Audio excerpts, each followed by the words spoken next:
అందరికీ నమస్కారం అండి. గత వీడియోలో 2 పద్యాలు భావాలు చెప్పుకున్నాం. ఇప్పుడు మరొక 2 పద్యాలు చెప్పుకుందాం. ఒకటవది, ఎప్పటికయ్యది ప్రస్తుతమప్పటికా మాటలాడి ఎన్యుల మనముల్ నొప్పింపక తానొవ్వక తప్పించుక తిరుగువాడు ధన్యుడు సుమతి. ఇంకొక్కసారి, ఎప్పటికయ్యది ప్రస్తుతమప్పటికా మాటలాడి ఎన్యుల మనముల్ నొప్పింపక తానొవ్వక తప్పించుక తిరుగువాడు ధన్యుడు సుమతి. ఓ సుమతి, మంచి మనస్సు కలిగినటువంటి వాడా,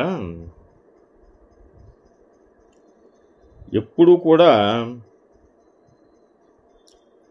ఎప్పటికి ఏది అవసరమో అంతవరకే మాట్లాడాలి. ఎక్కువగా మాట్లాడకూడదు. మాటలాడి అన్యుల మనములు, ఇతరుల యొక్క మనస్సులను నొప్పింపకూడదు.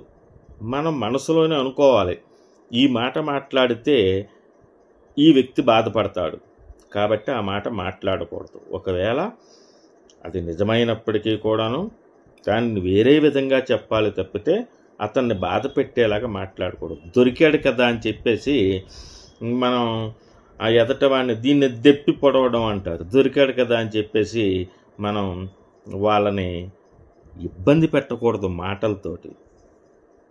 అన్నిటికంటే పొదునైనది మాట.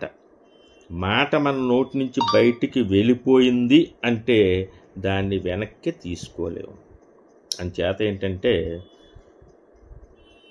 ఎవరిని నొప్పించుకోకుండా మనం కూడా బాధపడకోకుండా చక్కగా మృదు మధురంగా మాట్లాడి తప్పించుకొని తిరుగువాడు ధన్యుడు సుమతి. ఎక్కువగా గొడవలు నోటి దురుసు వల్లే వస్తూ ఉంటాయి. మనం గనక దాన్ని కంట్రోల్లో పెట్టుకున్నట్టయితే వాడు నేర్పరు ఏం చేస్తాడంటే, ఎంతవరకు అవసరమో అంతవరకే మాట్లాడి వెళ్ళిపోతాడు. వాడు తెలివిగలవాడు. అంచేత అలా ఉండాలి.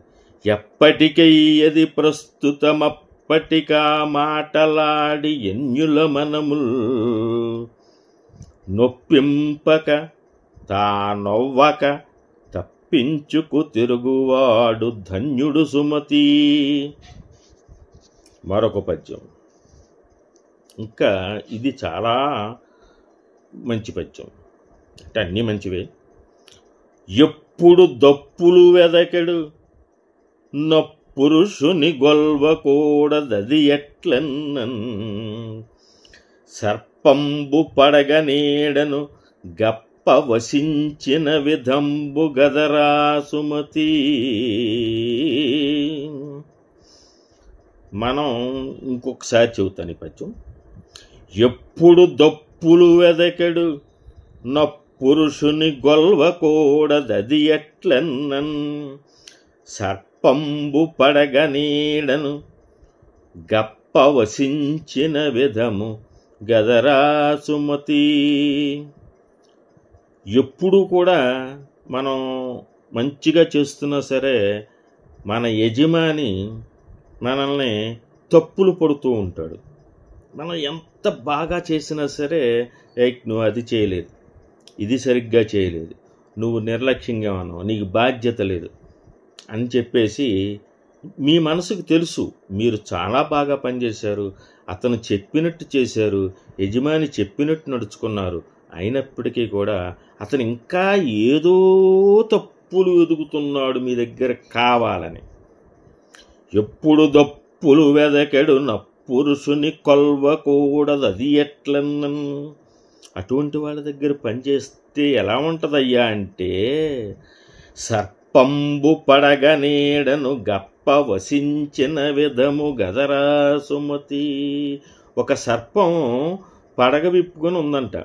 కప్ప ఏం చేసిందంటే మిట్ట మధ్యాహ్నం ఆ పడగ నీడలోకి వచ్చి సేద తీరుతుంది. అది ఎంత అపాయం! అట్లా చెయ్యవచ్చా? అది పాము పడగ విప్పింది, అక్కడ నీడ వచ్చింది, ఆ నీడలోకి వెళ్ళి కప్ప వచ్చి ఉంది, బాగుంది కదా, నీడ ఉంది కదా అని. కానీ అది ఎప్పటికైనా సరే ప్రమాదమే. ఈ యజమాని కూడా అటువంటి వాడే. ఒక సర్పము వంటి వాడు, నిన్ను తప్పులు వెతికేటువంటి వాడు. అటువంటి వాడి దగ్గర పనిచేయటం మంచిది కాదు. ఎప్పుడు దప్పులు వెదకెడు పురుషుని కొల్వకూడదది ఎట్లన్నన్. సర్పంబు పడగ నీడను గప్ప వసించిన విధము గదరా సుమతి.